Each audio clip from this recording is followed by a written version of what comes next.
Bakante ka ba from 6 p.m. up to 11 p.m. and wala kang ginagawa kahit 2 to 3 hours a day? Good news kasi napanood mo yung video na to, nakita mo to. May i-share ako sa iyo na pwede mong gamitin yung mga bakanting oras mo para pagkakakitaan yan. Alam mo ba na pwede kang mag-part-time dito sa Online Business Academy ng kahit 2 to 3 hours a day lang gamit yung stable na internet connection mo, yung cellphone mo, and of course, yung mga social media platforms mo.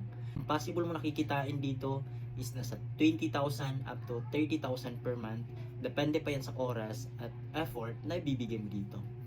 Di mo na kailangan na dumaan ng interview, di mo na kailangan na mag-undergo ng napakaraming trainings kasi dito may sistema na po tayo. Ang nakagandahan dito, kasi open to sa 18 years old and above as long as ikaw ay marunong na mag-online. Kung interested ka and willing ka na pagkakakitaan mo yung mga bakanting oras mo, make sure na makapag-message ka or mag-comment ka lang ng how dyan sa gilid para ma-prioritize kita and mabigyan kita ng access dito.